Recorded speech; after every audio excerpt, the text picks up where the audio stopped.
साथ हमारे director research व एडमिनिस्ट्रेशन डॉक्टर ओम जी उपाध्याय से अनुरोध करूंगा कि वो मंच पर आएं व इस परिसंवाद के विषय में वो अपने विचार रखें।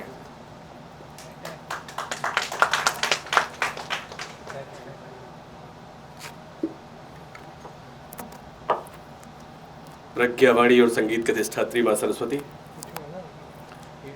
इस राष्ट्र के पंचभूत में अपने सूक्ष्म रूप में विराजित वीर विनायक दामोदर सावरकर, मंच पर उपस्थित आदरणीय भाई साहब डॉक्टर वाल्मीकि जी, मुख्य वक्ता के रूप में, और जिन्होंने हमें प्रेरित किया इस पूरी संकल्पना के साथ कि वीर सावरकर पे इस तरह का विमर्श क्यों सामयिक है, क्यों प्रासंगिक है, क्यों ज़रूरी है। ऐसे आज के मुख्य वक्ता हमारे सदस्य आदरणीय प्रोफेसर रघुवेंद्र तंवर जी, हमारे अध्यक्ष आदरणीय प्रोफेसर जामखेड़कर सर, प्रोफेसर हिमांशु रे जी, हमारे सदस्य सचिव प्रोफेसर रत्नम सर, सामने बैठी आदरणीय जॉली मैम, हमारे सभी समस्त सहकर्मी एवं विभिन्न कॉलेजेस से और संस्थाओं से पधारे अन्य हमारे बंधु बांधव। वास्तव में वीर विनायक दामोदर सावरकर ये एक ऐसा नाम है जिसने भारत के स्वतंत्रता संघर्ष के क्रांतिवीरों को लगातार प्रेरणा दी और देश का जो सामान्य जन है उसमें एक आशा, उल्लास और साहस भरा। उनके जीवनीकार धनंजय कीर, जो पहले जीवनीकार हैं, वो ये उनके जीवनी में लिखते हुए स्पष्ट करते हैं कि विनायक दामोदर सावरकर और उनकी जीवन गाथा को किसी परिचय की आवश्यकता नहीं है। द ट्रिब्यून उनके देहावसान पर लिखता है कि वो जन्मजात क्रांतिकारी थे। वो लिखता है कि आने वाली पीढ़ियां उनको आश्चर्य होगा कि ऐसे लोग किस मिट्टी के बने थे। टाइम्स ऑफ इंडिया उनके विषय में लिखता है कि सावरकर अंतिम सांस तक क्रांतिकारी रहे और इतिहास हमेशा उन्हें एक विलक्षण भारतीय के रूप में नमन करेगा। गुरुजी गोलवलकर अपनी भावाभिव्यक्ति देते हैं कि आज एक अनवरत स्वतंत्रता संग्राम सेनानी के जीवन का पटाक्षेप हो रहा है। उनकी शव यात्रा में, उनके देहावसान के बाद जो 2 लाख लोग उनके साथ चलते हैं, वो गगनभेदी नारे लगाते हैं कि जनता का भारत रत्न अमर रहे, जनता का भारत रत्न। इंदिरा जी उनके विषय में कहती हैं कि वो सावरकर देशभक्ति और साहस का दूसरा नाम है। वो कहती हैं कि वो उत्कृष्ट क्रांतिकारिता के सांचे में ढला हुआ व्यक्तित्व है। अटल जी अपनी काव्याभिव्यक्ति के रूप में कहते हैं कि सावरकर माने तप, सावरकर माने त्याग, सावरकर माने तपस्या, सावरकर माने तेज, सावरकर माने तर्क, सावरकर माने तारुण्य, सावरकर माने तीर, सावरकर माने तलवार, सावरकर माने तितिक्षा। और जब वो ये कहते हैं तो अटल जी जैसा व्यक्ति अपने हर शब्द के प्रति गंभीर है, हर शब्द के मायने उनके स्पष्ट हैं उनके लिए। अब मैं इस संगोष्ठी की पृष्ठभूमि में जाता हूं कि क्यों आवश्यकता पड़ी इस समय यह संगोष्ठी करने की। इसी वर्ष राजस्थान में सरकार बदली और पाठ्यपुस्तकों में एक परिवर्तन हुआ। वहां के इतिहास की पाठ्यपुस्तक में परिवर्तन हुआ। सावरकर के चैप्टर से सावरकर के नाम के साथ वीर हटा दिया गया और लगातार ऐसे आरोप गढ़े गए, लगाए गए कि सावरकर वीर हैं ही नहीं। लगातार उन्होंने माफीनामे लिखे, ब्रिटिश सत्ता से क्षमायाचना की। मैं अभी इस आरोप पे आऊंगा, इसके पृष्ठभूमि को स्पष्ट करते हुए, लेकिन उसके पहले थोड़ा सा मैं बैकग्राउंड में चलूं कि भारत में सावरकर पहले ऐसे व्यक्ति हैं, पहले ऐसे भारतीय हैं जिन्हें एक सरकारी मान्यता प्राप्त विद्यालय से निष्कासित किया जाता है। वो पहले ऐसे भारतीय हैं जो 1905 में विदेशी वस्त्रों की होली जलाते हैं और कई अपने साथियों के कहने के बावजूद कि भाषण को दूसरी जगह किया जाए, वो कहते हैं कि नहीं, जलते हुए वस्त्रों के बीच करने से जो प्रभाव पैदा होगा उससे मैं अपने आप को वंचित नहीं करना चाहता। वो इस तरह का अदम्य साहस दिखाते हैं। वो पहले ऐसे भारतीय हैं जो घोषणा करते हैं पूरी मजबूती के साथ कि औपनिवेशिक सत्ता के विरुद्ध यह संघर्ष अंत तक चलेगा। वह उन मुट्ठी भर क्रांतिवीरों में अग्रणी हैं जिन्होंने ब्रिटिश दमन और यातना के चरम को सहा। इतिहास लेखन की एक खास धारा, दुर्भाग्य से जो धारा अब अंतिम सांसें शायद ले रही है, वो उसने ऐसा भ्रम फैलाने का प्रयास किया और शायद कुछ विगत 1-2 दशकों में फैलाने का प्रयास किया। 1980 तक के डॉक्यूमेंट्स देखिए, आपको ठीक दिखेंगे। अचानक 1990 और खासकर 2000 के बाद ये परिवर्तन दिखाई देना शुरू होता है और पिछले 4-5 वर्षों में तो खूब जबरदस्त इस पर विमर्श शुरू होता है कि उनको एक ऐसे व्यक्ति के रूप में एक छवि बनाने का प्रयास किया गया जो, या भ्रम पैदा करने का प्रयास किया गया जो पूरी तरह से सांप्रदायिक है, एक समुदाय के प्रति जो घृणा का प्रचार कर रहा है।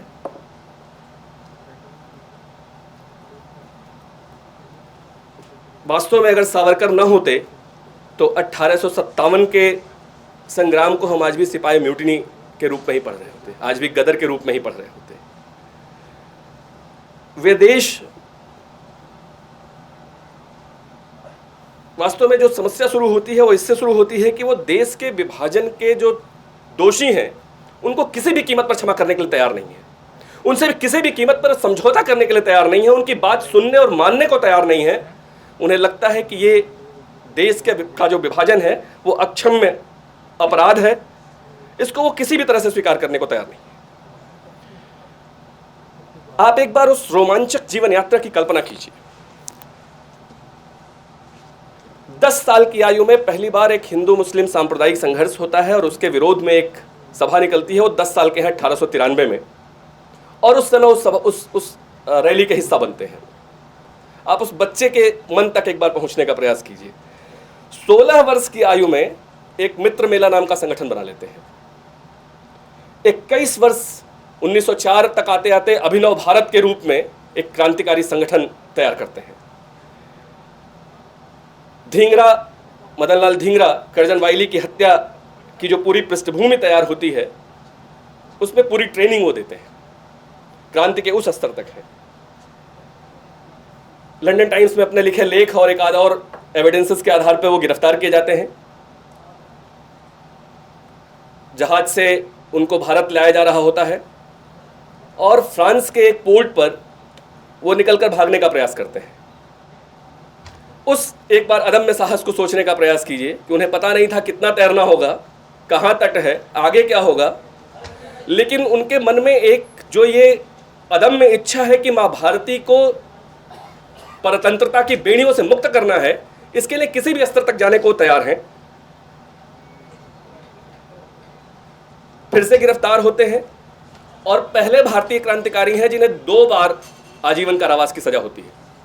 23 दिसंबर 1910 को और 30 जनवरी 1911 को उन्हें 2 बार आजीवन कारावास की सजा होती है। हंसते हुए जेलर से कहते हैं कि मुझे लगता है कि ब्रिटिशर्स ये मान चुके हैं कि पुनर्जन्म होता है। और उसके बाद 9 साल 11 महीने, लगभग 10 साल की जो यातना है उनकी सेलुलर जेल की, उसकी आप कल्पना कीजिए, आपके रोंगटे खड़े हो जाएंगे। और एसी कमरे में, एसी स्टूडियो में कॉफी के मग के साथ बैठकर बड़े आराम से यह कहा जाता है कि उन्होंने क्षमा याचना लिखी, इसलिए उनको वीर नहीं माना जा सकता। मैं तो कहता हूं कि एक दिन का जीवन ऐसे सभी तथाकथित पत्रकार बंधुओं और इतिहासकार मित्रों को दे दिया जाए कि उसी सेल्युलर जेल की 52 नंबर की कोठरी में ले जाकर बंद कर दिया जाए और रात को ताला न खोला जाए, उनको मलमूत्र भी वहीं त्याग करना पड़े। अगले दिन उन्हें जोत दिया जाए एक कोल्हू चलाने के लिए जिससे नारियल का तेल बनना है, एक दिन नारियल का रस्सी बनाने का काम दे दिया जाए और एक दिन बग्घी में जोत दिया जाए, और 5 दिन बाद निकाल के पूछा जाए कि अब बताइए आप क्या कहते हैं सावरकर के बारे में। शायद सावरकर के बारे में सही अभिव्यक्ति निकलनी शुरू हो जाएगी उनकी। मुझे ऐसा ही लगता है कि सावरकर के साथ कम से कम पिछले 2 दशक में या इधर पिछले 4-5 वर्षों में उनके साथ अन्याय हो रहा है। हम ये भूल जाते हैं कि माफ़ीनामा जिसे हम कहते हैं वो एक पिटीशन है, और वो पिटीशन लिखते हुए आप कभी पढ़िए 1913 में एक ब्रिटिश अधिकारी जाकर वहाँ जांच करता है और आकर कहता है कि उनके तेवर में थोड़ी भी कमी नहीं आई है। ब्रिटिश सरकार को अपनी रिपोर्ट सौंपता है, और अगर वो पिटीशंस लिख रहे हैं तो केवल अपने लिए नहीं, अपने तरह के 100 कैद राजनीतिक बंदी हैं, और बार बार उनकी भाषा यही होती है कि हमें कम से कम हमारा स्टेटस बताया जाए। हम ये भूल जाते हैं कि वो एक एडवोकेट भी हैं, एक बैरिस्टर भी हैं, इसलिए वो कानून के उन सारी जो मूलभूत चीज़ें हैं उनको जानते हैं, और उनको कैसे अपने पक्ष में इस्तेमाल किया जा सकता है या बाकी लोगों के पक्ष में इस्तेमाल किया जा सकता है, उसको बहुत बेहतर तरीके से जानते हैं, और इसलिए अपने पिटीशंस दे रहे हैं। 1917 का उनका एक पिटीशन है जिसको एकदम दबा दिया जाता है, जब वो कहते हैं कि अगर ब्रिटिश सरकार, क्योंकि ब्रिटिश सरकार ये मान चुकी है, ब्रिटिश सत्ता ये मान चुकी है, वो कहते हैं कि वो मोस्ट डेंजरस क्रिमिनल है। ब्रिटिश सत्ता ने ये लेवल लगा रखा था कि ये सबसे खतरनाक क्रिमिनल है, इसलिए उनको छोड़ा नहीं जा सकता। सचिंद्र नाथ सान्याल अपने बंदी जीवन में लिखते हैं कि उन्हीं के परामर्श पे ठीक वही पिटीशन, जो पिटीशन सावरकर लिख रहे हैं, ठीक वही पिटीशन सचिंद्र नाथ सान्याल भेजते हैं, उनकी रिहाई हो जाती है ठीक उसी पिटीशन पे। लेकिन सावरकर नहीं छोड़े जाते हैं क्योंकि ब्रिटिश सत्ता मान चुकी है कि वो मोस्ट डेंजरस क्रिमिनल है। 1917 में वो फिर लिखते हैं, जिसको दबा दिया जाता है, वो कहते हैं कि अगर मेरे नाम पर आपकी सहमति नहीं बनती है तो बाकी को छोड़ दीजिए। मेरे कारण ये 99 या 100 जो और बंद हैं, उन्हें क्यों राजनीतिक बंदी का दर्जा न मिला या उन्हें क्यों ना छोड़ा जाए। 1921 में माहौल बदलता है, और मैं फिर कहता हूं मित्रों कि एक बार 5 दिन के लिए ऐसे सभी मित्रों को जो ऐसी, क्षमा कीजिएगा मेरे शब्द के लिए, जो बकवास लगातार कर रहे हैं, उनको एक बार वो जाके उस 52 नंबर कमरे में एक बार दिखा देना चाहिए, और तब शायद सही उनके साथ न्याय हो सके, इतिहास सही न्याय कर सके।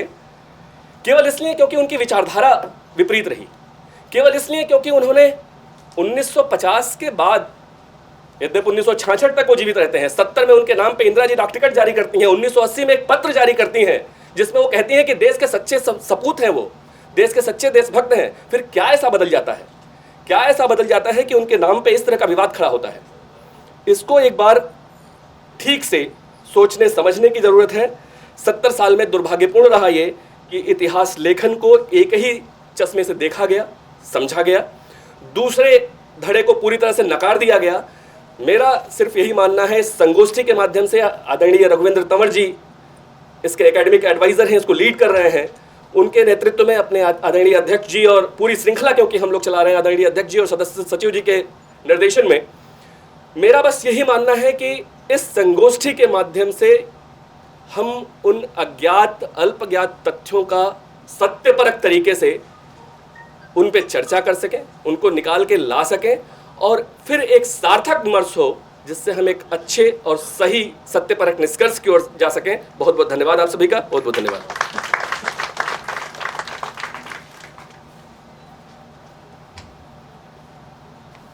बहुत बहुत धन्यवाद सर। सरकारें आती हैं, सरकारें जाती हैं, नाम जोड़े जाते हैं, नाम हटाए जाते हैं, व तथ्यों को तोड़ा व मरोड़ा जाता है, परंतु ये देश के इतिहासकारों पे निर्भर करता है कि उन तथ्यों को संजो कर रखा जाए। व इतिहास की सबसे बड़ी संस्था होने के नाते शायद ये हमारा जो है एक तरह से परम कर्तव्य बनता है कि उन तथ्यों को जो है वो संजो कर भी रखा जाए, और जो आने वाली युवा पीढ़ी है जिनके बीच में कभी कभी जो है ऐसी महान विभूतियों के ऊपर जो है एक भ्रम फैलाया जाता है, उनको दूर किया जाए। इन्हीं बातों को ध्यान में रखते हुए ICHR के द्वारा इस परिसंवाद का जो है वो आयोजन आज यहाँ पे किया जा रहा है। जब इसकी रूपरेखा तैयार की जा रही थी तो सबसे पहला नाम जो हमारे मन में आया कि प्रोफेसर राघवेंद्र तंवर जी से अनुरोध किया जाए कि इस पूरे परिसंवाद की जो है एक रूपरेखा तैयार की जाए। इसका जो कंसेप्ट नोट है वो सर के द्वारा ही तैयार किया गया। सर प्रोफेसर एमिरेटस हैं मॉडर्न हिस्ट्री के कुरुक्षेत्र यूनिवर्सिटी में। देश व विदेश में अनेक संगोष्ठियों व सम्मेलनों में अपनी बात, अपने विचार बड़ी बेबाकी के साथ रिसर्च ओरिएंटेड रखते हैं। कितनी पुस्तकें या कितने शोध पत्र सर के प्रकाशित हो चुके हैं वो नंबर आज के समय में गिनना एक तरह से बेईमानी लगता है। मैं बस इतना ही कहूँगा कि सर के द्वारा पढ़ाए गए स्टूडेंट्स आज बहुत सारे विश्वविद्यालयों में प्रोफेसर्स हैं, बहुत सारी संस्थाओं में वो डायरेक्टर की पोस्ट पे बैठे हैं, और सर ने जो शिक्षाएं उन्हें दी थी उन्हीं शिक्षाओं को वो जो है वो आगे बढ़ा रहे हैं। मैं इसी सब के साथ बड़े सम्मान के साथ मैं सर को मंच पे आमंत्रण दूंगा कि वो आएँ और आज का जो परिसंवाद है वीर विनायक दामोदर सावरकर जीवन व लक्ष्य, उस पर वो अपने विचार रखें। Please sir.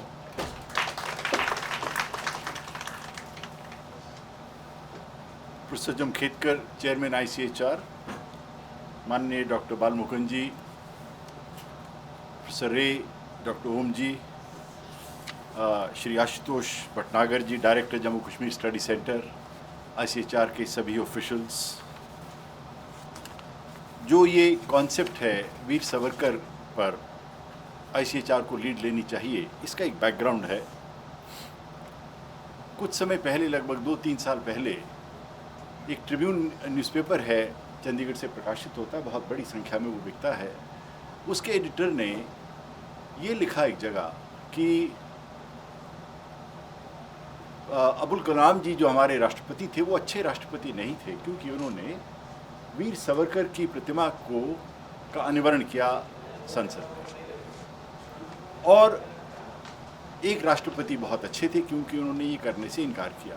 ये बात मेरे 2-3 साल से मेरे मन में घूमती रही। मैंने छोटा सा एक मोनोग्राफ लिखा, भाई साहब ने, बाल मुकुंद जी ने उसको प्रकाशित किया। जो इमीडिएट कॉन्टेक्स्ट है, इसका नैरेटिव कि इसकी आवश्यकता क्यों हुई, अभी ओम जी ने कुछ जिक्र भी किया। मैंने अपना जो पेपर आपको मिला है उसका मैंने इसमें बैकग्राउंड कुछ दे रखा है, कुछ बातें डॉक्टर साहब ने भी बताई अभी आपको।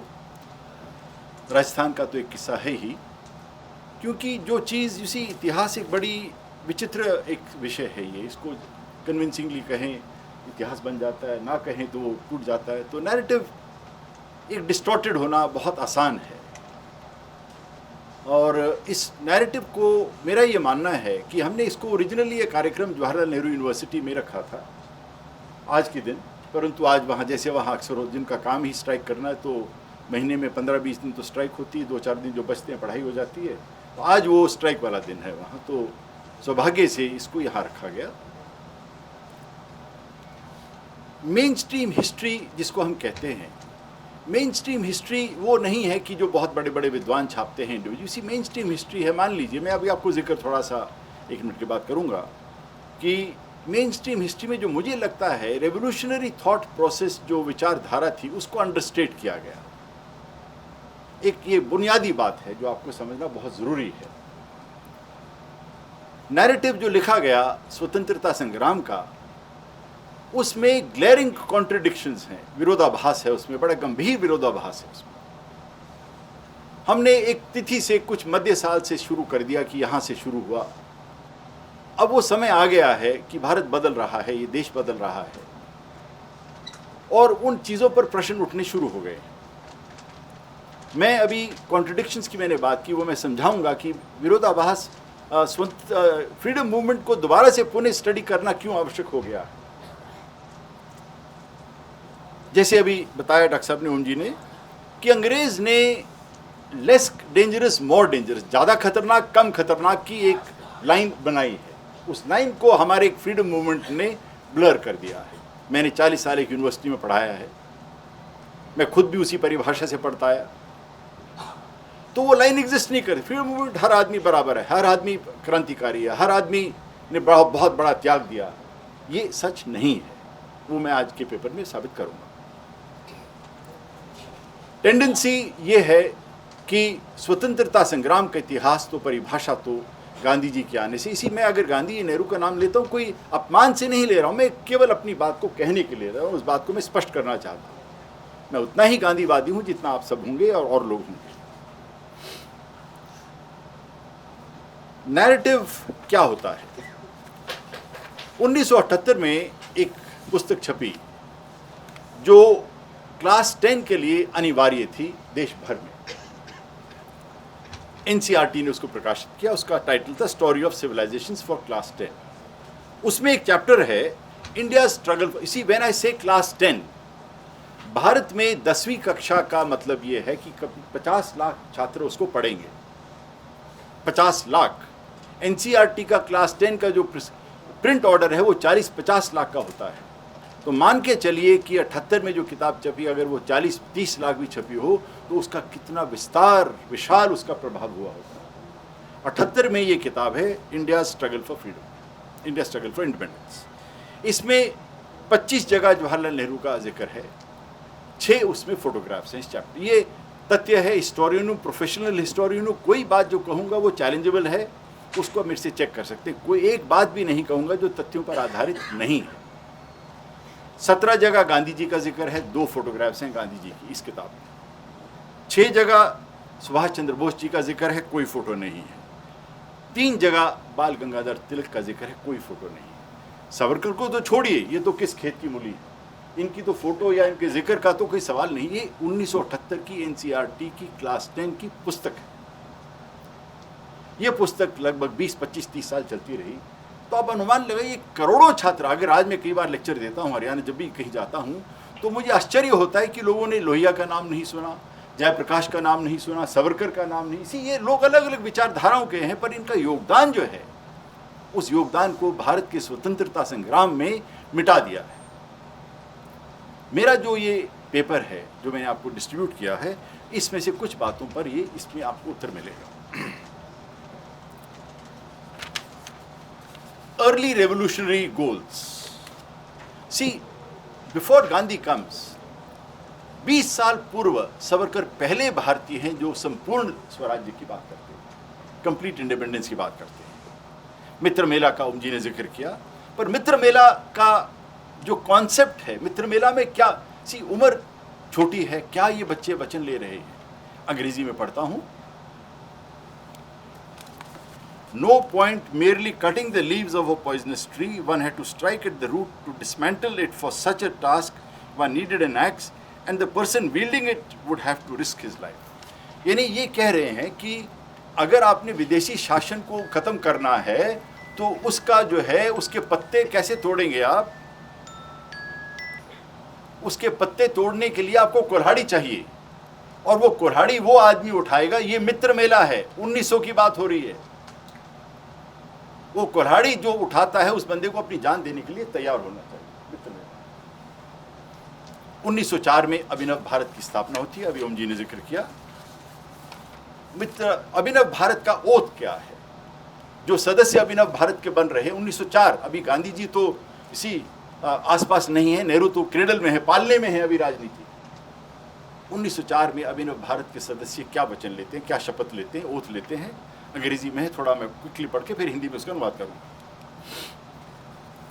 By the tears of the countless mothers for their children, whom the foreigner has enslaved, imprisoned, tortured and killed, I convinced that without absolute political independence or Swarajya, my country can never rise to the exalted position among the nations of the earth, which is her due, and convinced also that Swarajya can never be attained except by the waging of a bloody and relentless war. Against the foreigner, solemnly and sincerely swear that I shall from this moment do everything in my power to fight independence. ये हिंदी में इसका लंबा अनुवाद हो जाएगा, पर इसका सार बताता। जो व्यक्ति अभिनव भारत का सदस्य बनता है उसे ये शपथ लेनी है कि मैं अपने सारे जीवन, चाहे मुझे इसमें ब्लडी वॉर क्यों ना करनी पड़े, चाहे मुझे इसमें तलवारी युद्ध क्यों ना करना पड़े, मैं अपना जीवन स्वराज्य के लिए समर्पित करता हूँ। ये इसका सार है। सावरकर जैसे बताया अभी डॉक्टर साहब ने, ओम जी ने, पहले व्यक्ति हैं, पर उस पर विवाद देखिए। 1905 में जब वस्त्र जलाए जाते हैं ये, तो वहाँ एक्चुअली कीर लिखता है अपनी किताब में कि वहाँ विवाद हुआ। कुछ लोगों ने कहा पब्लिक में मत जलाइए, कुछ लोगों ने कुछ कहा। तिलक इनके समर्थन में आते हैं कि नहीं, पब्लिक जलेंगे और पब्लिक जलाकर यहीं भाषण होंगे। जिस जगह ये आग जलाई गई है उस जगह ही राजनीतिक भाषण होंगे। 1905 वहाँ होता है ये, उसकी सज़ा मिलती है। पहले भारतीय हैं जो किसी गवर्नमेंट एडेड स्कूल से रस्टिकेट होते हैं, 10 रुपये फाइन लगाया जाता है, आदि लंबी कहानी है। इंग्लैंड जाकर फ्री इंडिया सोसाइटी की स्थापना का महत्व क्या है? जो अमूमन नैरेटिव जो इसी आपको आश्चर्य होगा जानकर कि जवाहरलाल नेहरू ने कभी भी फ्री इंडिया सोसाइटी की बिल्डिंग में कदम नहीं रखा था। ये बात का जवाब मैं भी नहीं इसका दे पाता, कई बार मेरे से पूछा जाता है। अब फ्री इंडिया सोसाइटी में कौन लोग हैं उस समय, कौन ये प्राथमिक लोग हैं? Bhai Parmanand, Lala Hardayal, Virendranath Chattopadhyay, madam Cama and of course Madanlal Dhingra. ये कौन लोग हैं? मदनलाल ढींगरा एक सिविल सर्जन के बेटे हैं, दो भाई डॉक्टर्स हैं अमृतसर में, इंजीनियरिंग पढ़ने गए हैं, सावरकर के प्रभाव में आते हैं और सारा कुछ बाकी आपको इतिहास पता है। जब इंडियन वॉर फॉर इंडिपेंडेंस प्रकाशित होती है 6 में, उसका प्रोस्क्राइब हो गई, बहुत लंबी कहानी है, हरदयाल ने गदर में प्रकाशित अंक में किया, परंतु भगत सिंह ने उसका इंग्लिश वर्जन प्रकाशित किया लाहौर में। भगत सिंह और सावरकर आइडियोलॉजिकली पोल्स अपार्ट हैं, परंतु भगत सिंह उनकी इतना सम्मान करते हैं कि इंडियन वॉर ऑफ इंडिपेंडेंस को भगत सिंह उसके पब्लिशर हैं लाहौर में, वो उसका अरेंज करते हैं। मैं जितना भी आज आपके बीच कुछ बातें रखूंगा वो सब उन बातों को टच कर रही है जो कंटेंशन है, जो विवाद में आज आई है। मेरे से सुबह डॉक्टर रत्नम कहने लगे जी कुछ प्रेस में क्रिटिसिज्म हुई है कि आज इस दिवस पर सावरकर, आई सेड भाई उनको बुलाइए ना। जब मैंने प्रस्ताव रखा था कि जेएनयू में लेक्चर रखिए, मेरा मतलब यही है कि वहां जाके बताइए, अगर आपका कोई प्रश्न है मेरे से पूछिए आप। सावरकर इसी सावरकर ने जिस प्रकार से 1857 में, क्योंकि बातें काफ़ी सारी कहनी है, सावरकर का जो 1857 का जो ये ग्रंथ है प्रोस्क्राइब क्यों हुआ? भारत की आज़ादी की लड़ाई की चर्चा है, प्रोस्क्राइब क्यों हुआ? ये प्रतिबंध क्यों लगा उस पर? क्योंकि ये चैलेंज है, क्योंकि इसकी भाषा जिस प्रकार से लिखी गई अंग्रेजों ने इसको चैलेंज माना। सावरकर ने इस किताब में मूल अगर उनसे पूछा जाए एक बात सावरकर ने क्या कही इस बात में, वो ये थी कि मुझे बड़ा मान है, मैं बड़ा गर्व मुझे होता है इस बात से कि हिंदू मुसलमानों ने 1857 में कंधे से कंधे मिलाकर जैसे लड़ा। वो बात ऐसी हर किताब का एक जिस्ट है, 2 लाइन 4 लाइन पैराग्राफ में जिस्ट होता है। 1857 जो वॉर ऑफ इंडिपेंडेंस है सावरकर की, उसका जिस्ट ये होगा कि सावरकर को बहुत मान है इस बात पर कि इस देश में अंग्रेज़ों के विरुद्ध हिंदू मुसलमान ने इकट्ठा होकर लड़ाई की। ऑलराइट, इसी बात से अंग्रेज को चिंता पड़ी, प्रोस्क्राइब हुई जो भाषा है इसकी। इसी अंग्रेजों ने बाद में जब जो सेंटेंस होते हैं तो इस किताब में जो पैराग्राफ्स लिखे उनको उठाया जाता है। अबेटमेंट टू वॉर, ये कहा गया कि ये किताब तो एक चुनौती है, इसको कहा गया है कि आप अंग्रेजों के विरुद्ध एक खुला विद्रोह हो रहा है, इस किताब का निमंत्रण है।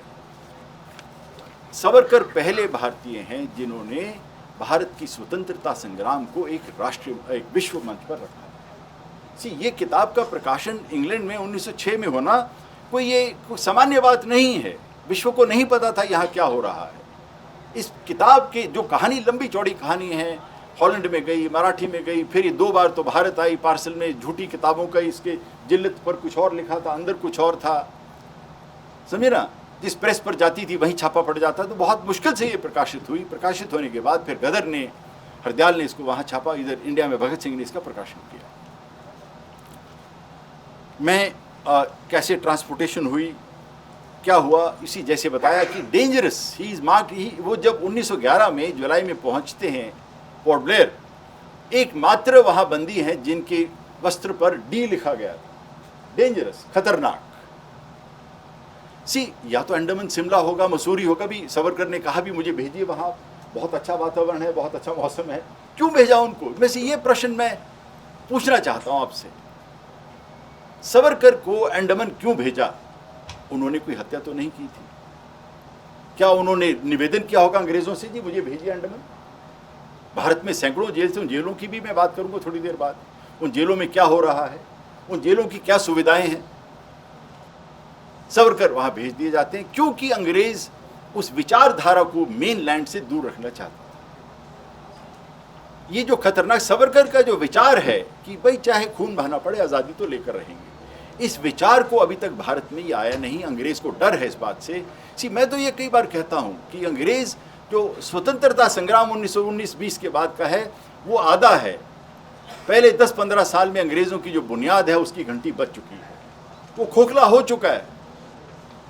ये मर्डर जो हो रहे हैं डिप्टी कमिश्नर्स के, जो प्रयास हो रहा है वाइसरॉयज पर, इसने अंग्रेजों को अंदर अंदर से डरा दिया है। अब वो समय आ गया है कि लोग प्रश्न उठाएंगे कि भाई वाकई स्वतंत्रता संग्राम का कितना भाग पहले था, कितना भाग बाद में था। तो सावरकर को जिस प्रकार से डाउनग्रेड किया गया, जिस प्रकार से उनको बाहर भेज दिया गया, तो एक्चुअली कोई ना कोई निर्णय तो इसका आधार तो होगा कि सावरकर को अंडमान भेज दिया गया, बाकी लोगों को भारत में रखा जाता था। ऐसा क्यों हुआ? सेलुलर जेल की लंबी कहानियां हैं, मैं ज़्यादा डिटेल में नहीं जाऊंगा, परंतु मैं तो अक्सर कहा करता हूं कि भाई ओम जी ने तो 5 दिन कहा, पर उस ज़माने में ये कहावत थी अगर 1 महीना अगर आप अंडमान में रह गए हैं तो मान लीजिए कि भारतीय मेनलैंड की जेल पर वो 10 साल के समान है। अगर आपने पढ़ना है तो माई ट्रांसपोर्टेशन फॉर लाइफ पढ़िए, एक एक दिन की रात की उसमें घटना का विस्तार है। परंतु वो ऐसी सज़ा थी, ऐसी सज़ा होती थी अंडमान में कि 1906 में अंग्रेज़ों ने भी बंद कर दिया था कुछ समय, 1909 में फिर स्टार्ट किया। डिपोर्टेशन 1906 में बंद हो गई है, 1909 में फिर स्टार्ट, जब अंग्रेज़ देखा कि ये तो बहुत खतरनाक बात होती जा रही है। उधर मदनलाल ढींगरा का किस्सा हो गया है। इस प्रकार के वातावरण में दोबारा से सेल्युलर जेल खुलती है 1909 में। अब उदाहरण है, 8 घंटे लगातार आपकी बाजू पे चेन के साथ आपको दीवार के अगेंस्ट बांध दिया जाए, आपके पाँव भी बंधे हुए हैं, आप शौच वहीं कर रहे हैं, और ये 10-10 दिन चल रही है। तो इन्होंने कहा भी 5, मैं तो कहता हूँ भैया 10 मिनट के लिए खड़ा होकर दिखा दीजिए। ऐसे बांध कर आप, जो सज़ा की जो डिस्क्रिप्शन है, इसी में आप सब पढ़े लिखे लोग हैं, सब जानते हैं सावरकर के बारे में, मैं ज़्यादा इन चीज़ों पर नहीं जाऊँगा। सामान्य पुस्तक है, हर आदमी जानता है इसके बारे में, जेल्स ऑन द मेनलैंड। ये मैंने थोड़ा सा इस पर एक रिसर्च करी है, एक नया कॉन्सेप्ट है जो मैं ला रहा हूँ। ऐसी अनेक स्टडीज़, दो अच्छी बहुत बायोग्राफीज़ सौभाग्य से इसी साल आई हैं, बहुत अच्छी बायोग्राफीज़ हैं, अंग्रेज़ी में हैं, वैभव पुरंदर की और विक्रम संपत की, बहुत अच्छी बायोग्राफीज़ हैं, पर somehow even they have missed the points that I'm going to raise here।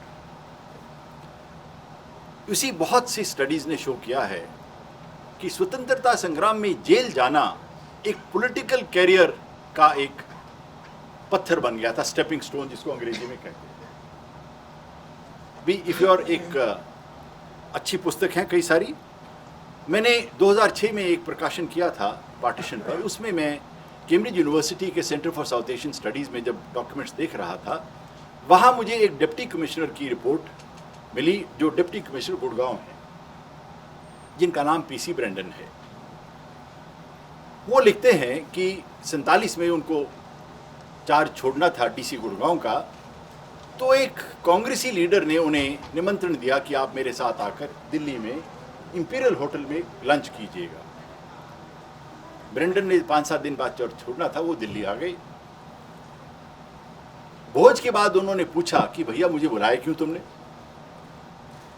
तो वो कांग्रेसी लीडर, अनफेयर होगा नाम लेना क्योंकि बहुत बड़े लीडर रहे हैं बाद में, उन्होंने कहा जी एक छोटा सा घटना हुई थी गुड़गांव में, मैं भी डंडा उठा के जाया था, 4 नारे मैंने भी लगाए थे, और बड़े सौभाग्य से मैं गिरफ्तार हो गया और आपने मुझे 7 दिन के लिए जेल में बंद कर दिया था। वो सर्टिफिकेट मुझे प्राप्त हो गया है। ब्रेंडन लिखता है कि इस देश का क्या होगा, इसका फ्रीडम फाइटर ये कहता जी बड़ा बहुत बहुत आपने कृपा, असीम कृपा करी, मुझे आपने तो जेल का सर्टिफिकेट दे दिया है। ये ब्रेंडन कह रहा है, fully documented, fully. There are 10 other deputy commissioners and SPs who are saying the same thing. Lahore के WH रिच की अगर आप कहानी सुनाऊं मैं आपको, फिरोज खान नून की पत्नी को पकड़ा था वो सड़क पर, वो लंबी कहानी हो जाएगी, मैं भटक जाऊंगा अपने रास्ते से। फिर स्वामी शाहजानंद लखनऊ जेल की चर्चा करते हैं।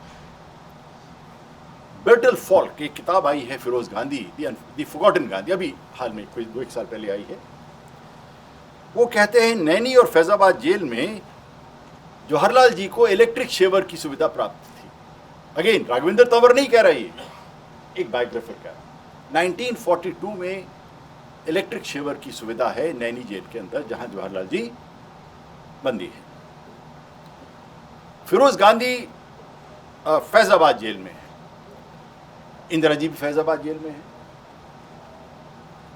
वहाँ जो बंदी हैं वो कहते हैं कि फिरोज गांधी को चेस खेलने की बहुत अच्छी आदत है, अच्छी बात है, परंतु जो उनका चेस बोर्ड है वो बहुत कीमती शीशे से, वो क्रिस्टल से बना हुआ है। जेल के अंदर क्रिस्टल का चेस बोर्ड है और उससे वो चेस खेलते हैं। 42 फॉक लिखते हैं कि इंस्पेक्टर प्रिजन्स ने जेल में आना था। मैं आपको ये किस्सा क्यों बना रहा हूं, ताकि मानसिक रूप से आप इसको सावरकर के साथ तुलना कर सकें। ये रेलेवेंट है एक तरह से देखा जाए, बट ये बहुत रेलेवेंट है। इन चीज़ों को समझे बिना सावरकर की त्याग को, उसकी परिश्रम को आप समझ नहीं सकते। इंस्पेक्टर जेल ने आना है और जेलर आकर कहता भैया आज थोड़ा बहुत वो सूत काट लेना या थोड़ा कुछ कर लेना, खुरपी खारपी उठा लेना, क्योंकि इंस्पेक्टर जनरल प्रिजन्स आ रहे हैं। तो पर साथ साथ फॉक ये भी लिखता है कि मैंने रिकॉर्ड्स में देखा कि वहाँ तो कोई जेली को, कोई प्रिजनर को, कोई जेलर आदेश देने की हिम्मत नहीं कर सकता था। दूर फिरोज गांधी और इंदिरा जी को तो छोड़ दूर की बात है, सामान्य प्रिजनर को भी कोई आदेश नहीं देता था।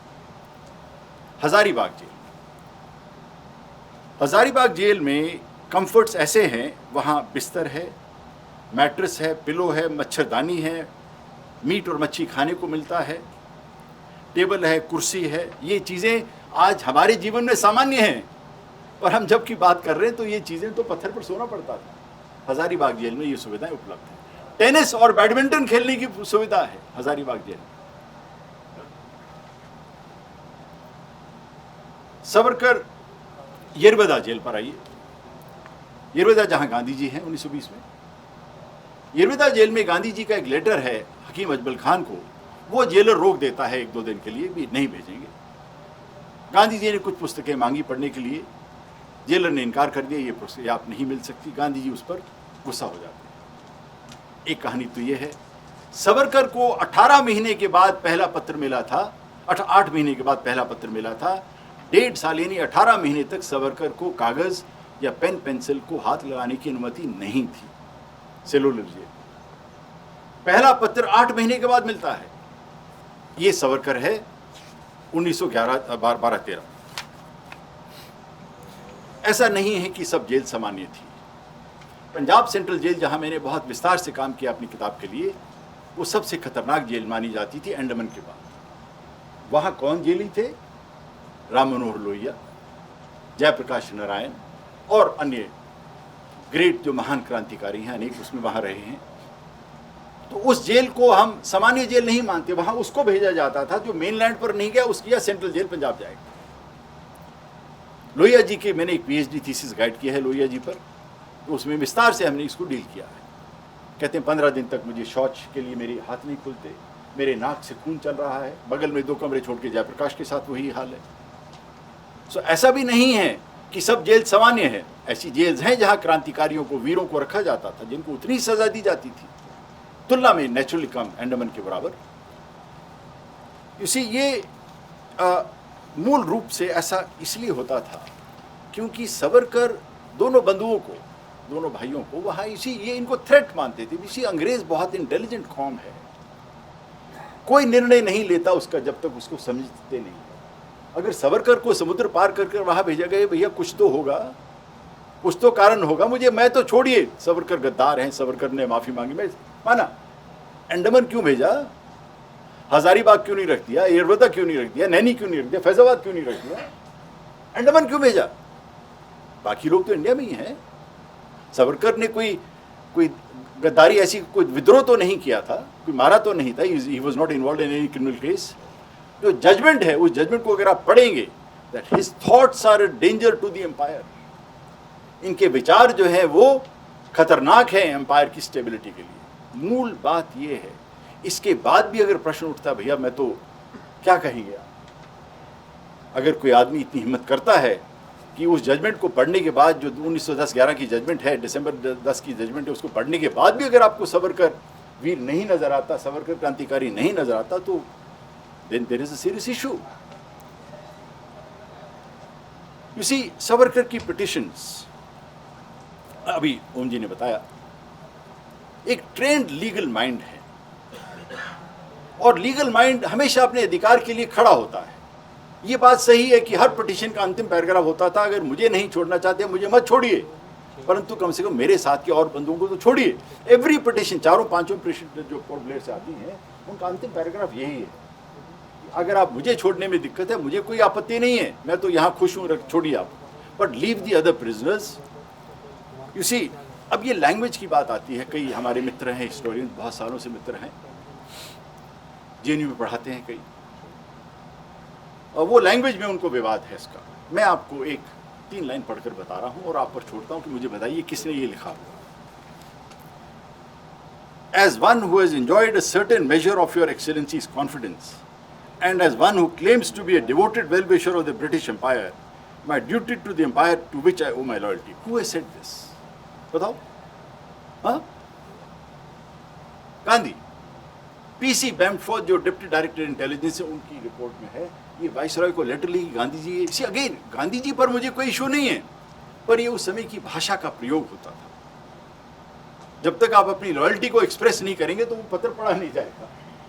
तो भैया, अगर गांधी, अगर सावरकर गद्दार हैं तो फिर तो प्रश्न और भी जगह उठते हैं, क्योंकि सावरकर पर आरोप तो यही लगा रहे हैं ना, आपकी भाषा ये है, ये गांधी जी की भाषा। ये खिलाफत पर, खिलाफती लीडरों के विरुद्ध जब एक्शन हुआ तो गांधी जी वाइसरॉय के लेटर। मैंने इस पेपर में जो आपको दिया है, उसमें जलियांवाला बाग के बाद जो कांग्रेस का रेजोल्यूशन है दिसंबर 1919 का, उसको पढ़िएगा जरूर। भाषा को देखिए आप। 1919 जलियांवाला बाग जो है वो टर्निंग पॉइंट है। ये निश्चित था कि भारत स्वतंत्र होगा किसी न किसी दिन जलियांवाला बाग के बाद। डबल निश्चित हो गया भगत सिंह की शहादत के बाद। जलियांवाला बाग 1919 अप्रैल में होता है। 1919 दिसंबर में कांग्रेस का सेशन है अमृतसर में, उसको रेजोल्यूशन पढ़िए जो कांग्रेस रिजॉल्व करता है, जो भाषा का वो प्रयोग करता है, लॉयल्टी जिस प्रकार से एक्सप्रेस हो रही है, मॉन्टेगो चेम्सफोर्ड रिफॉर्म्स को काम करने की जिस प्रकार से जो प्रस्तावना कांग्रेस रख रही है। इसी, मैं रिफॉर्मर्स पर नहीं जाऊंगा, रिफॉर्मर्स रैशनल सब लोग जानते हैं कि सावरकर उतने ही बड़े रिफॉर्मर हैं, महात्मा फुले जितने, डॉक्टर अम्बेडकर। सी, ये एक चेन है। He is a great complete rationalist हैं। मतलब अगर आप उनकी विल पढ़ें अंतिम दिनों की, जब उन्होंने कहा भी मेरे कोई दुकान बंद नहीं होगी, कोई विडंबर नहीं, कोई ज़्यादा आपने करना, simple as possible. See, then the quality of life that he's leading, जिस प्रकार से उनके अंतिम जीवन बीतते हैं। 300 रुपये महीना उनको महाराष्ट्र सरकार दे रही है, मेडिकल बिल्स नहीं दे पा रहे। 1000 रुपये गुलजारीलाल नंदा भेजते हैं होम मिनिस्टर 65 में, जब पता लगा कि सावरकर के पास कुछ नहीं है। 1000 रुपये भेजते हैं चीफ सेक्रेटरी महाराष्ट्र को, कहते हैं सावरकर की नहीं, मुझे 1000 रुपये तो बहुत ज़्यादा राशि है, मुझे उसके से 200 रुपये महीना दे दिया। सावरकर के आखिरी दिनों में 200 रुपये की फेलोशिप मिल रही है गवर्नमेंट ऑफ इंडिया से जीवित रहने के लिए। जो संपत्ति 1911 में जब्त हुई थी, 1962 में अटल बिहारी वाजपेयी जो सांसद हैं उस समय, वो हड़ताल तो क्या, वो एक विशेष डिमांड करते हैं कि भैया तुमने 1911 में जिस व्यक्ति की प्रॉपर्टी को कॉन्फिस्केट किया है, आपको पता है कि सावरकर की प्रॉपर्टी उनकी मृत्यु तक रिटर्न नहीं हुई थी। सावरकर की जो प्रॉपर्टी थी 1966 तक it was not return, it was remain confiscated. मृत्यु के बाद वो रिलीज होती है। सी, नाउ हिंदुत्व पर थोड़ा सा 2 मिनट उस पर, और फिर सावरकर को नैरेटिव से बाहर क्यों रखा गया, वो की बात है, वो समझना बहुत जरूरी है। और मैं चाहता हूं कि इस प्रश्न पर आए, लोग चैलेंज करें इस नैरेटिव को। आफ्टर ऑल कुछ तो कारण है ना कि नैरेटिव से बाहर रखा गया। मैंने आपको एक किताब का जिक्र किया जो पढ़ी गई, जिसमें इतने साल से बच्चों ने, करोड़ों बच्चों ने पढ़ी, उसमें सावरकर जिक्र नहीं है। ऑब्वियसली देयर इज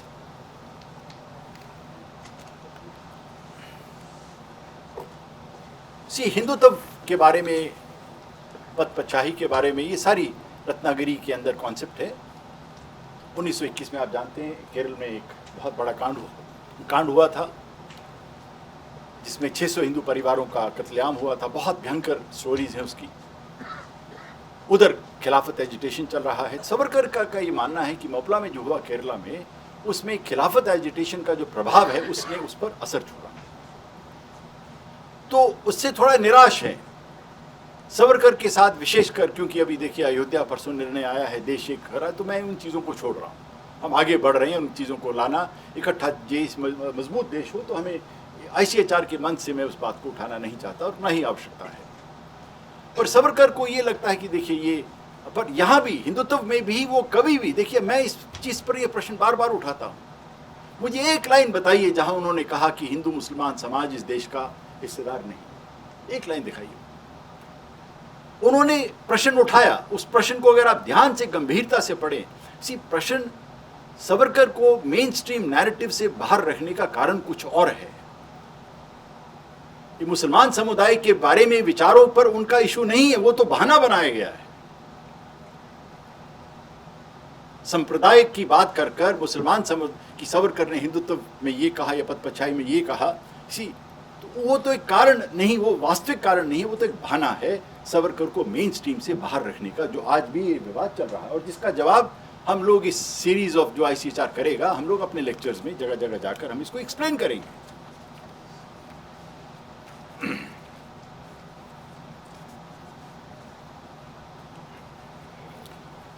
उसी हिंदू रिवाइवलिज्म की जो बात है, हिंदू रिवाइवलिज्म की जो इशू है, आपको बड़ा ध्यान से इसको समझना होगा।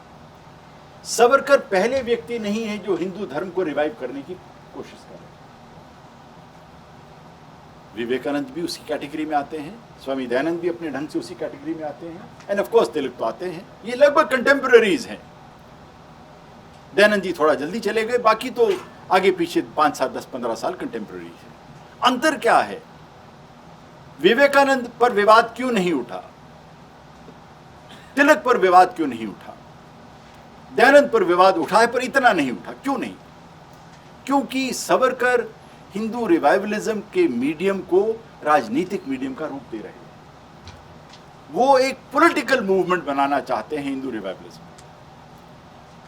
मूल तो देखिए, एक मोटा सा एक निचोड़, एक जो मेरी समझ में आता है कि ये अंतर मुझे नजर आता है। ये विक्रम संपत ने अपनी बायोग्राफी में बहुत सुंदर ढंग से लिखा है कि वो एक्सप्लेन करते हैं भी he is not the first revivalist.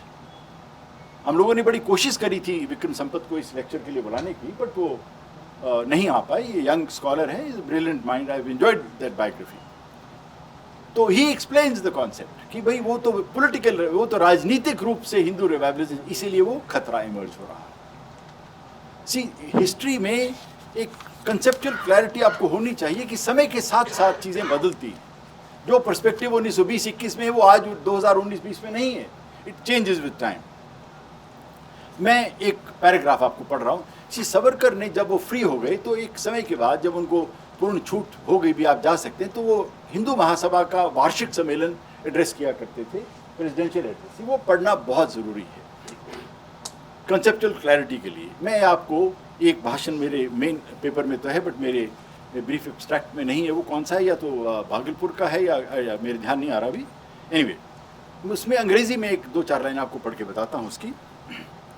Although we want Swaraj, yet the Swaraj must mean the Hindustani Swaraj in which Hindu, Muslims and all other citizens have equal responsibilities, equal duties and equal rights.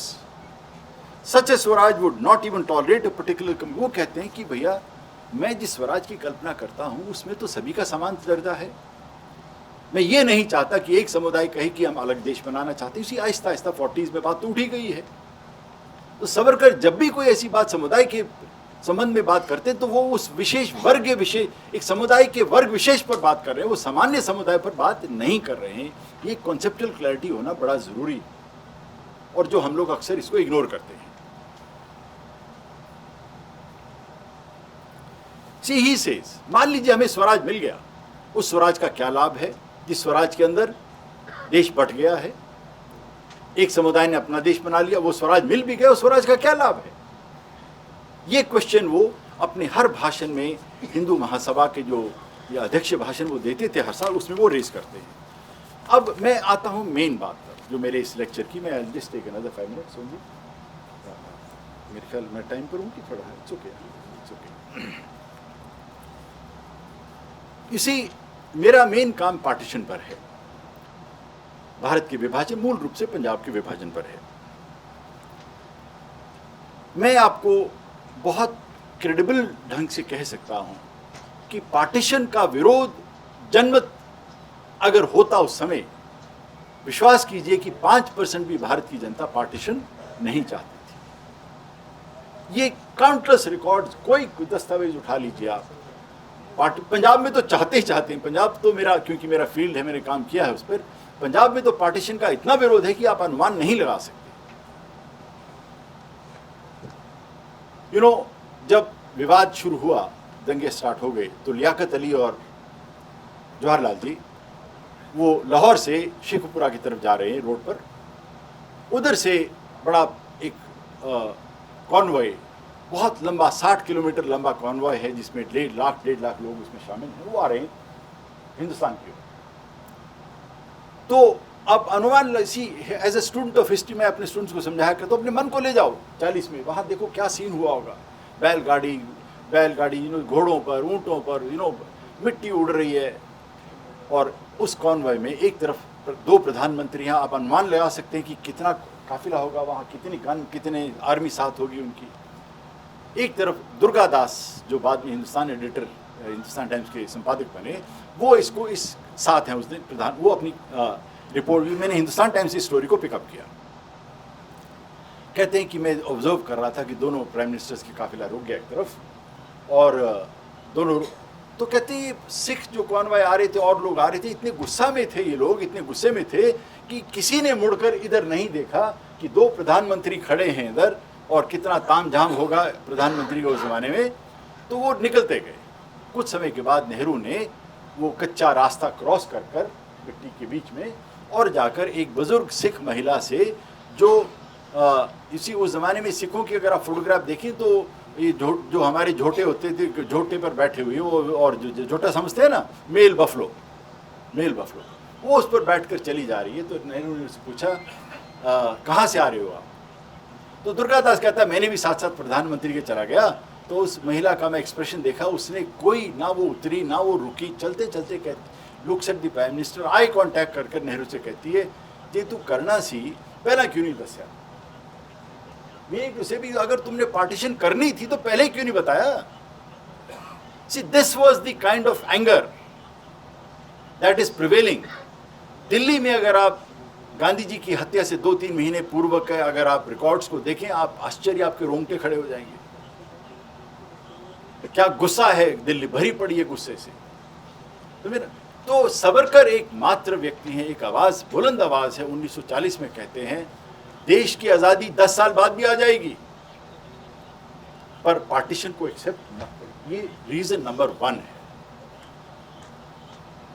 Savarkar जिस प्रकार से partition का विरोध कर रहे हैं और जिस भाषा में विरोध कर रहे हैं, ये आवश्यक हो गया था एक वर्ग विशेष के लिए, कांग्रेस की लीडरशिप के लिए, कि सावरकर को मेन स्ट्रीम हिस्ट्री से हमने निकालना है, क्योंकि वो विचार जो सावरकर के हैं बड़े खतरनाक विचार हैं। कहते हैं कि देश की आज़ादी तो निश्चित ही, मॉडर्न हिस्टोरियन सब जानते हैं, 45 के बाद अंग्रेज पोजीशन में नहीं था देश को रूल करने के लिए। 47 में ना आती, 50 में आ जाती, 55 में आ जाती, 10 साल बाद क्या आपत्ति आज़ादी की। सावरकर बार बार अपने हर भाषण में कहते हैं भैया आज़ादी तो आ रही है, अंग्रेज तो बहाना ढूंढ रहे हैं। 47 में जब अंग्रेज यहां से जाता है, अगर आप उन दिनों की, नेक्स्ट मेरी किताब जो आ रही है वो पिक्टोरियल हिस्ट्री ऑफ पार्टीशन पर, मैं एक history of partition in pictures, 10-15 साल की मेरी मेहनत है ये। 2000 से ज़्यादा हमने चित्र इकट्ठे किए। अगर मैं आपको वो चित्र दिखाऊं, क्या वातावरण है, किस प्रकार से वाइन और शराब की पार्टियां चल रही हैं, अंग्रेज डांस हो रहे हैं, अंग्रेज बाहर छोड़ के जा रहा है। वो प्रसिद्ध फोटोग्राफ जिसमें राजगोपालाचार्य लेडी माउंटबेटन का हाथ चूम रहे हैं और नेहरू की आंखों में आंसू हैं कि अंग्रेज छोड़कर जा रहे हैं, ये वातावरण है 47 का। मैं ये फोटोग्राफी के PIB में जाइए आप, press info bureau, Nehru memorial में जाइए, वो बात अलग है। फोटोग्राफ इसी अंग्रेज की खुशी है, अंग्रेज जा रहे हैं, हम भी बहुत खुश हैं, वो भी बहुत खुश है। सावरकर इस बात को रेज करता है। सावरकर की जो दूसरी बात नैरेटिव से बाहर रखा गया वो है अपीजमेंट की पॉलिसी। उन्होंने कहा कि भैया ये जो आप कर रहे हो, एक समुदाय हमारा अंग है, उसको एक्स्ट्रा एफर्ट जाकर अपीज क्यों कर रहे हो आप।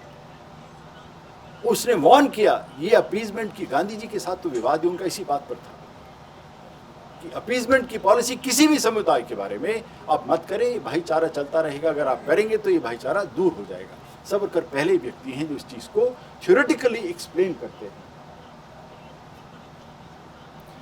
तीसरी बात, बड़ी फंडामेंटल बात है, 1957 में 1857 का सेंटेनरी ईयर है। सावरकर बंबई से आए हैं और बहुत बड़े जुलूस में उनको दिल्ली के रास्तों से गुजार कर रामलीला मैदान में ले जाया जाता है। ऑर्गेनाइजर्स ने यह समझा था भी इतना इंपॉर्टेंट ये दिवस है तो नेचुरली प्रधानमंत्री नेहरू भी आएंगे। ऑर्गेनाइजर्स नेहरू के पास जाते हैं भी सावरकर जी आ गए हैं और चलना है अपने। नेहरू जी इनकार कर देते हैं, कहते भैया देखो मैं उनकी इज्जत करता हूं पर हमारे आइडियोलॉजिकल डिफरेंस है। मैं स्टेज पर उस दिन दिल्ली में थे पर स्टेज पर नहीं गए। रामलीला मैदान का वो जो ऐतिहासिक फंक्शन है उसमें नेहरू वॉज नॉट प्रेजेंट। उस फंक्शन में और उससे अन्य पूर्व फंक्शनों में भी सावरकर एक मूल बात उठाते हैं। सी 40s और पोस्ट सेकेंड वर्ल्ड वॉर विश्व जो है, 50s का विश्व है। अभी मैंने अपनी कश्मीर वाली किताब जो अभी छपी है कुछ रोज पहले, उसमें एक्सप्लेन किया 50s का दशक एक अलग दशक है। कोल्ड वॉर, शीत युद्ध जो है शिखर पर है। हर व्यक्ति अपने आप को ताकतवर कर रहा है। कोई देख लीजिए आप, कश्मीर का आधा झगड़ा तो अगर ये इसी 47 में ना होता, अगर आज होता कुछ भी नहीं था। 10 साल पहले तो कुछ भी नहीं था। आधा झगड़ा तो ये भी कश्मीर की भौगोलिक परिस्थिति ऐसी है भैया, सारी अमेरिका उसमें रुचि ले रहा है, यूरोप इंग्लैंड उसमें रुचि, क्योंकि उधर कोल्ड वॉर चल रहा है, रूस की सीमा है। तो सावरकर का ये कहना है कि हमें जो भारत सरकार की जो नीति है, ये सावरकर 53-54 से बोलना शुरू कर देते हैं इस बात पर कि मुझे चिंता ये है कि आप डांस, कल्चर, लिटरेचर, इन चीज़ों पर बहुत पैसा खर्च रहे हैं, पर जहाँ खर्चना है आपने वहाँ खर्च नहीं। वो कहाँ खर्चना चाहिए? वो सेना के प्रबल पर। सावरकर पहली बार कहते हैं कि देखिए जो मुझे नजर आ रहा है आपका भविष्य जो है वो असुरक्षित है। वो तो अनिवार्य सैनिक सेवा की बात करते हैं, compulsory military service for youth. तो ये एक तीसरा बेसिक डिफरेंस है। कहता I am fundamentally against the policy being adopted by the government of India vis-a-vis how India should develop. You see, and of course, as you know, within 2-3 years, what happened? आपको पता ही है बाकी इतिहास इसका। Now, the last point that I like to raise, see, Savarkar is raising this issue again and again. बार-बार वो इस बात को उठाते हैं। आज सावरकर के जो critics हैं, he is communal, he is a divisive force, जो लिखते हैं वो विभाजन की बात करते हैं, समुदाय को तोड़ने की बात करते हैं। I am raising, मैं एक बड़ा सिंपल सा सीधी सी बात आपसे पूछता हूँ। भारत का विभाजन हुआ किस बात पर हुआ? क्या आधार था उसका? रिलीजन। आपने 1000 साल पूर्व जो देश, इसी मुसलमान को 100 साल 2 साल पहले नहीं आया था। मुसलमान तो हमारा अंग है, अंग था। 1000 साल पहले उसको आए हो गए, मिल गया, सब कुछ एक हो गया।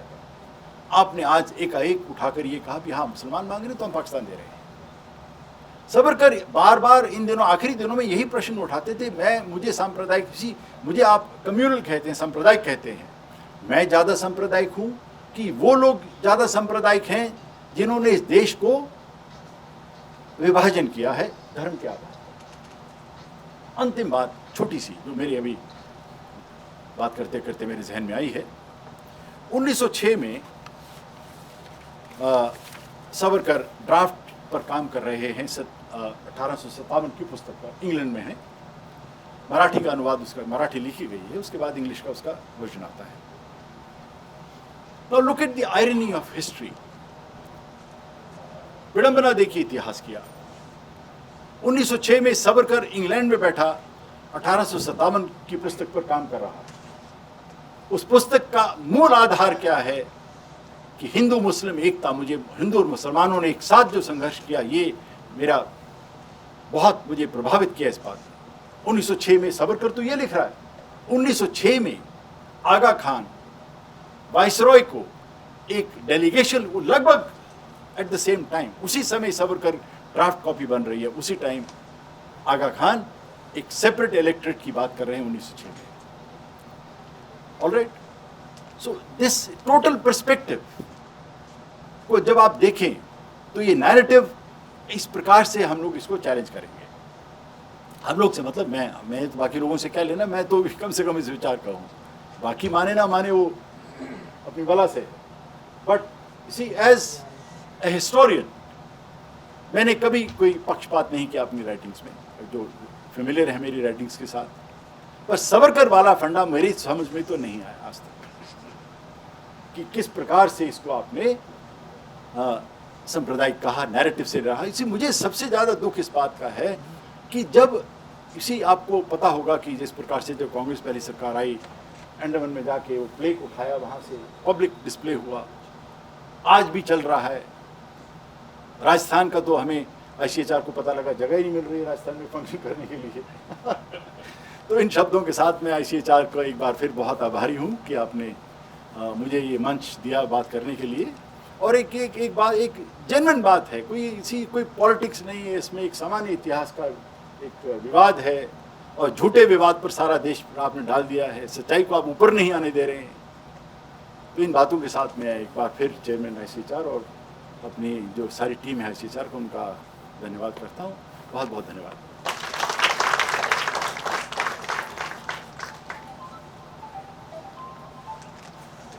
बहुत बहुत धन्यवाद सर। कुछ अनसुने तथ्यों को सर ने बहुत अच्छे सुंदर तरीके से तुलना करते हुए हमारे सामने जो है प्रस्तुत किया। जिस तरह से सर ने वीर सावरकर की पर्सनालिटी, किरदार को हमारे सामने रखा है, अगर उसे कंक्लूड करना हो तो मैं यही कहूँगा वीर सावरकर जी के बारे में कि कुछ लोग थे जो वक्त के सांचे में डल गए, कुछ लोग थे जो वक्त के सांचे में डल गए, कुछ लोग थे जो वक्त के सांचे बदल गए। वक्त के साथ जो बदले वो किरदार नहीं होता, वक्त के साथ जो बदले वो किरदार नहीं होता, वक्त को जो बदल डाले वो किरदार होता है। तो वीर सावरकर जी वैसे ही एक किरदार थे जिन्होंने, मुझे लगता है कि भारत को एक नया विचार और एक नई दिशा देने का जो है वो प्रयास किया था। मंच की अनुमति से 5 मिनट के लिए जो है इस सत्र को जो है आप सबके जो जिज्ञासाएं हैं उसके लिए जो है वो ओपन करूंगा। अगर आपकी कोई जिज्ञासाएं हो तो आप सर से वो जिज्ञासा जो है अपनी वो पूछ सकते हैं। कोई प्रश्न, कोई जिज्ञासा या कोई टिप्पणी? सर एक सवाल पूछना चाहते हैं जी। जैसे आपने बताया कि NCERT 10वीं या 12वीं की किताबों में उस समय ये सावरकर के नाम को हटा दिया और नेहरू जी का इतने बार आया, क्या आप इस समय NCERT ने सावरकर जी को रखा हुआ है? ये प्रश्न तो भैया मैं नहीं दे पाऊंगा इसका, क्योंकि मैंने वर्तमान में ये नहीं देखी जो प्रेजेंट कॉन्टेक्स्ट है। सी मैं आपको जिस प्रकार से मेरा जो पेपर है ये क्या माइक देंगे?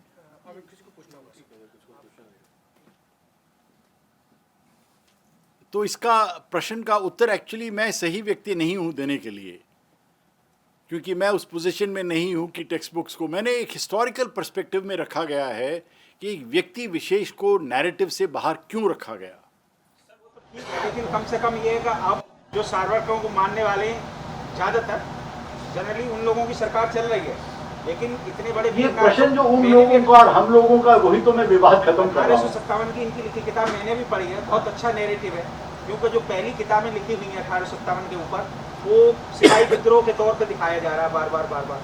लेकिन पहले ऐसे लेखक हैं वीर सावरकर कि जिन्होंने ये बताया कि भारत के हिंदू मुसलमान एक साथ लड़े। तो मेरा मतलब ये है कि आज की सरकार को कम से कम ये करना चाहिए कि इतने बड़े नायक के लिए जो भैया मैं तो सरकार नहीं हूँ, रिटायर्ड प्रोफेसर हूँ मैं तो, एक जो है ना कोई सरकार का अंग नहीं हूँ। पूरे देश के लोगों की आवाज नहीं जाती। देखिए दोस्त मेरी बात सुनिए ना, देखिए ये वेरी फैक्ट कि ICHR के प्लेटफॉर्म से हम लोग आज यहाँ बैठे हैं, तो एक तो प्रयास तो है ना, ये नैरेटिव को चेंज करना कोई इतना आसान नहीं होता। सरकार 5, 7, 10 साल तो हिस्ट्री में कुछ मैंने नहीं रखता, बहुत साल लग जाते हैं नैरेटिव को चेंज करने में। जी आप बताइए।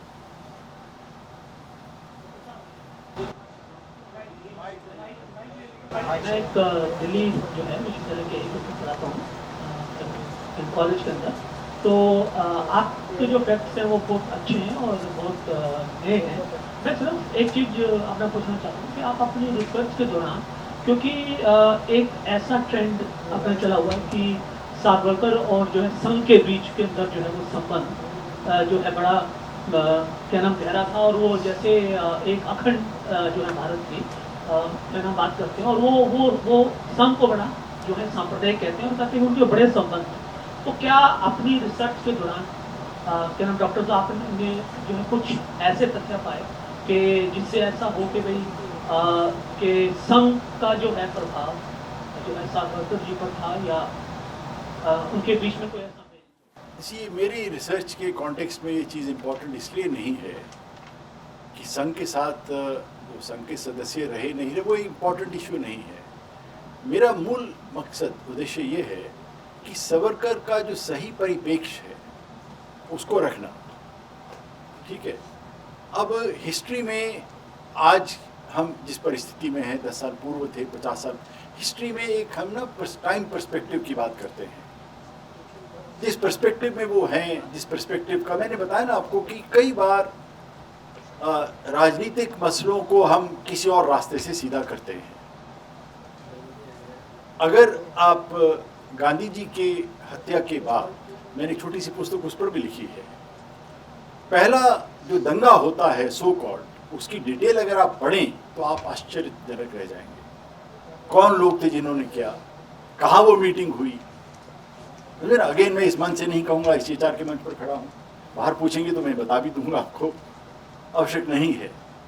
तो कई बार हम कहते कुछ है, मैंने आपको थोड़ा सा जिक्र किया, समझाने की कोशिश की कि नैरेटिव कुछ और है। नैरेटिव ये है कि वो पॉलिटिकल क्वेश्चन कर रहे हैं, वो आइडियोलॉजिकल इशू नहीं है। यहाँ विवेकानंद पर प्रश्न उठा के देखिए ना, ऐसी कौन सी बात है सावरकर ने कही हिंदुत्व के बारे में जो विवेकानंद ने नहीं कही।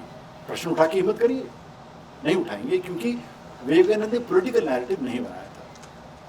ये इंपॉर्टेंट है जानना।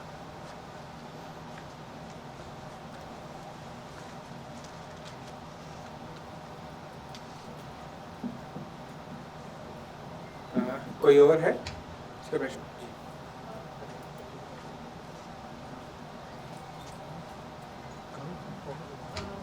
Professor, I don't know if this comes in the gamut of your research, but there is a lot of criticism on his views on women, especially with regard to, he talked about how to treat women in that regard. So I wanted some clarity on that. Is it true? Like, what did he See, say? I would suggest, you see, within the limited gambit that I had today, I would suggest you pick up the biographies of Vikram Sambhav and also Vaibhav Parandre, okay? Now, again, it's a time perspective. To be honest, my wife is a professor of women's studies who's sitting here. She would be the better person to answer that. But Savarkar ko aapne total, if you look at him in the total picture, you see, as I said, 70 years ago, gender is an issue today. Was it an issue 70 years ago? हाँ, आपकी अनुमति से sir. एक बात तो सिर्फ एक context में डालना चाहती हूँ कि हमारा जब फर्स्ट एजुकेशन कमीशन आया इंडिपेंडेंस के बाद, तो करिकुलम बना कि हमारे स्कूल में क्या पढ़ाना चाहिए, हमारे बच्चों को क्या पढ़ाया जाना चाहिए। तो उसमें ये था कि लड़कियों के लिए होम साइंस, हाइजीन और बच्चों का पालन पोषण वो उनके सिलेबस के लिए काफ़ी है। उनको मैथमेटिक्स, साइंस इसकी आवश्यकता नहीं है। और ये तो गवर्नमेंट ऑफ इंडिया का सिलेबस है। What I'm trying to say is that we have to put things in the right time frame. आज आप ये कह के देखिए ना, एक समय ये था कि पर्दा जरूरी है, आज आप बताइए कि पर्दा जरूरी है। So therefore you have to see things in the time frame, in the right time. Chairman would like to say something, I think. Sir, इसको यूज कर लीजिए, प्रसाद, use the mic. May I request you to read the letters which he had to it? I remember. I'll discuss that. Yes, sir. मेरे याद आ गया sir. You see, Then you won't say so. he is in Andaman, ठीक है? उनके छोटे भाई की एक बंगाली महिला से शादी हो जाती है. You're aware of that? मैं कोई हिंदी में बोलूँ अंग्रेजी में? बोलिए. हिंदी में इसलिए बोलो सब लोगों को समझ आ जाएगा कि वो पत्र वो अपने भाई को लिखते हैं कि मेरे घर में ये बंगाली महिला आ गई है, मराठी है, हार्डकोर मराठी है, यू नो। तो वो कहते हैं भी आई कैन इमेजिन, मैं विजुअलाइज कर रहा हूँ कि कैसा वातावरण होगा वहाँ बंगाली महिला के बीच में, हैं। हमारा बच्चा जो होगा वो क्या बोलेगा, यू नो, इस बड़ा, it is such a sentimental, so he was, you see, ये एक जनरल परसेप्शन है and out of context, as professor Tomar has just said, कि अब भारत की पॉलिसी ही ये बन रही कि महिलाओं को हमने होम साइंस ही सिखाना, मैथ्स नहीं सिखाना। आज कह के देखिए ना, ऐसे जूते पड़ेंगे आप भाग जाएंगे वहां से। So times change, you know. History में you have to always, whenever you study something, a perspective, it is always time related. तो सावरकर को हम 1925-30 के सावरकर को उठा के 2019 के पैरामीटर्स में नापेंगे तो हमारा उत्तर सही नहीं मिलेगा। I think I'm clear on that, okay?